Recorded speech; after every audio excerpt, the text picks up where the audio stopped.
So we just did our walkthrough of Elizabeth Street Garden, and I thought it would be good to maybe talk to some volunteers that we have here. So following will be two volunteers who have helped out here for years, and hopefully you get a little bit of an insight about what this park means to them, what this park means for the entirety of New York City, and why it should continue. So enjoy watching.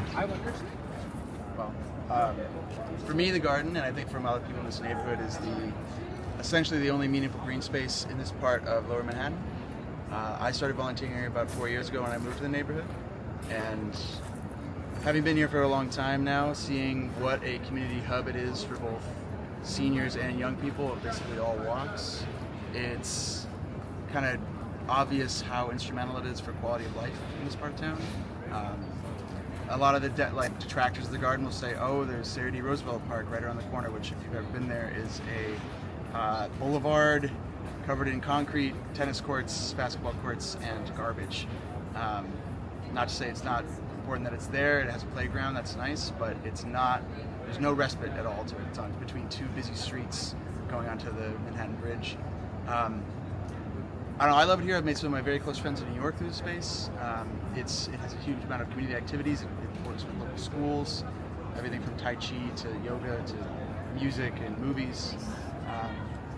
I think the most frustrating thing about it is, while such a critical thing exists and will never be replaced, or cannot really be replaced because it's so unique, it's pitted against affordable housing, which is also desperately needed in the city.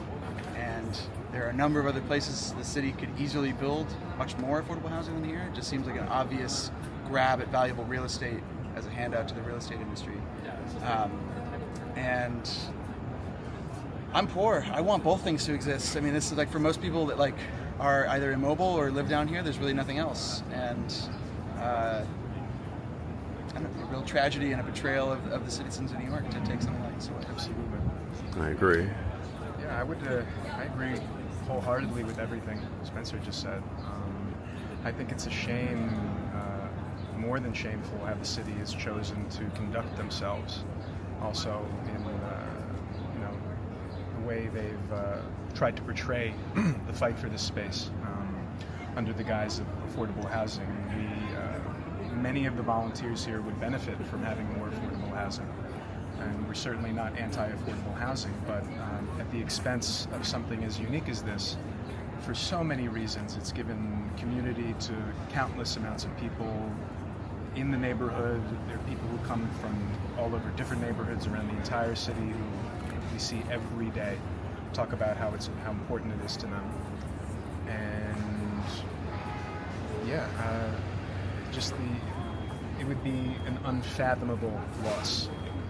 And I think, really, for me, I think one of the most disturbing things is it just seems to be just another level in the ladder of just another city societal downgrade.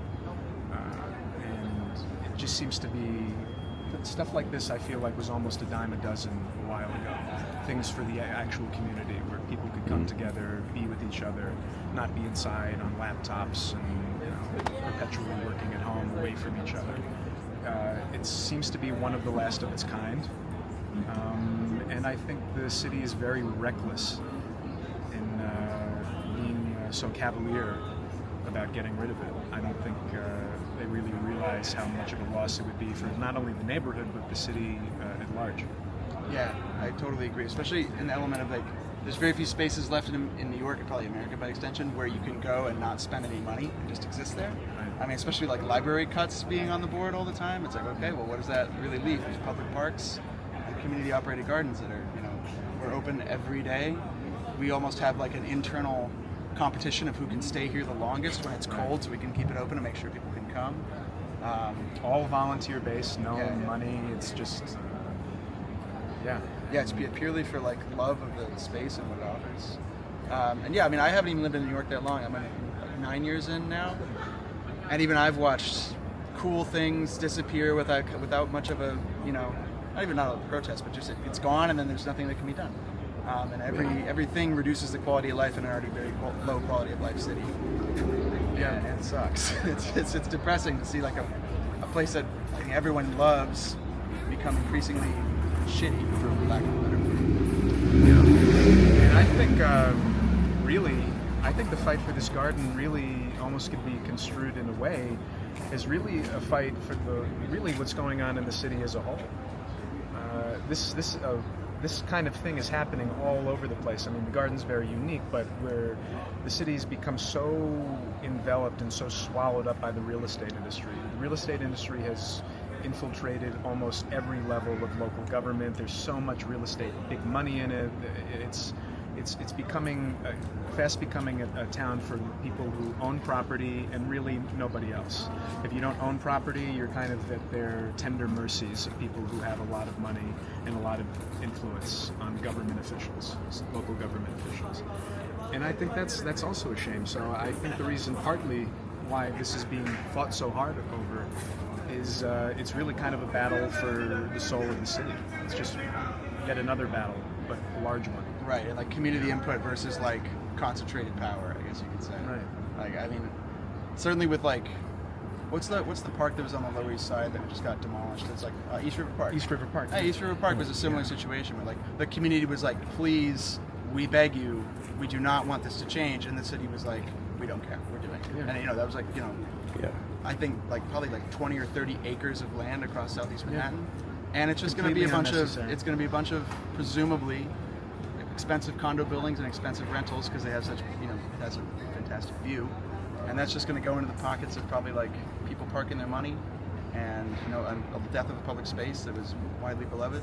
And yeah, it's this sort of radicalized me into understanding like how little impact local politics have and how much it takes to be a part of it, and it is microcosmic of so many issues. Absolutely. And I just think also the arrogance that the local government has shown, and I mean, the community is overwhelmingly it's not a small majority. It's no. Who would want to get rid of something like this in their community, really?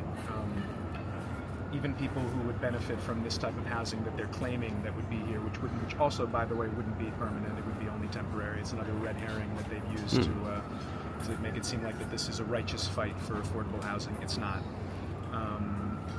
But all the countless city council meetings that certain volunteers have gone to, talking to the mayor, talking to his staff, and they're so arrogant that it's treated as almost a formality. It doesn't matter what the people want. They're going to decide. They're going to make the tough decisions, and the will of the people is just sort of irrelevant. Yeah, that's very frustrating. But we've been a very big thorn in their side, and they've been frustrated by how relentless we've been. Yeah, resorting to a lot of like sort of AstroTurf campaigns on like weirdly small Twitter profile type thing. It's very strange how much effort has gone into like undermining the obvious community majority of preference for the garden. A lot of effort over its demolition. Yeah. I feel that. Well, guys, thank you so much. You got it, man. I really appreciate this. Have a good day. Likewise.